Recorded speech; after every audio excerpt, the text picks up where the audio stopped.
We're driving the future of the world. So the intent behind deliberately building tech for better public good is, to me, one of the most important things that you can engage in.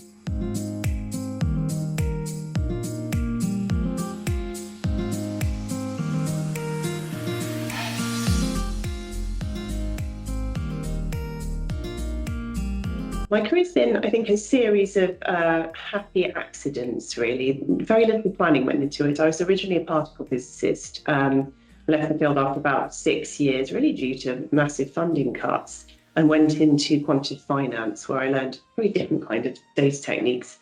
I left finance after 3 years because a friend was running a startup, and I'd been working sort of for free for him on the side, trying to build his killer app. And I was so impressed by the sort of impact we had on people's well-being. It was sort of human performance and well-being company that I decided I'd much rather do that, and ended up the second director. So between the two of us, we took it from startup through sort of small, medium enterprise and through to acquisition in nearly a decade.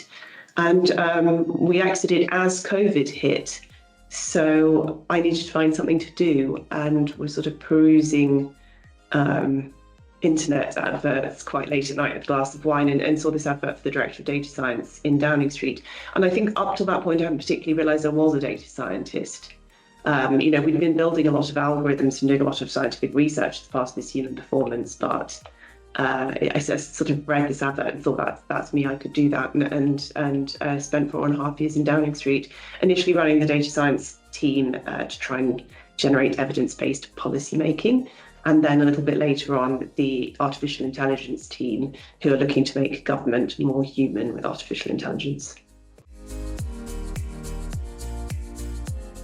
It's a very interesting question. There's many, many ways in which we can improve outcomes for society and people in general with artificial intelligence. It's a very, very flexible technology.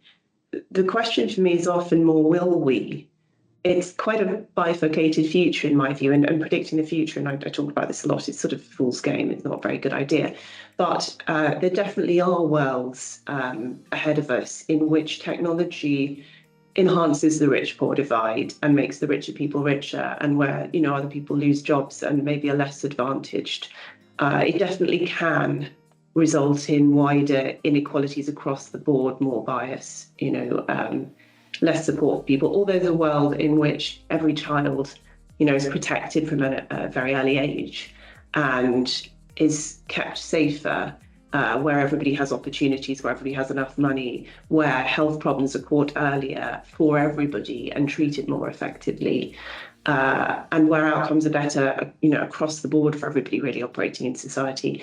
And so for me, it's about intent and making sure that, when we build technology, and also as consumers, when we consume technology, when we place demands on the market, that we're doing it in a way that's mindful that we're actually driving the outcomes and we're driving the future of the world. So the intent behind deliberately building tech for better public good is, to me, one of the most important things that you can engage in. Government's an interesting sort of use case for technology, because bluntly, in many governments at least, it's so far behind the market that almost any improvement you make, particularly if you select it carefully, can drive really big change. It's not necessarily always the place that you're looking to implement cutting edge solutions, because in a lot of areas of government and areas of healthcare system as well, they're so far behind the times that basic solutions are really the highest impact thing that you can do. So I think the best way to approach it is often to go out and figure out, with the resources that I've got, what are the problems that I can solve, where I know that there is a clear path to delivery, where I have a channel to impact the taxpayer, impact the citizen, and where I can do something that's repeatable and reusable and that can improve services sort of across government.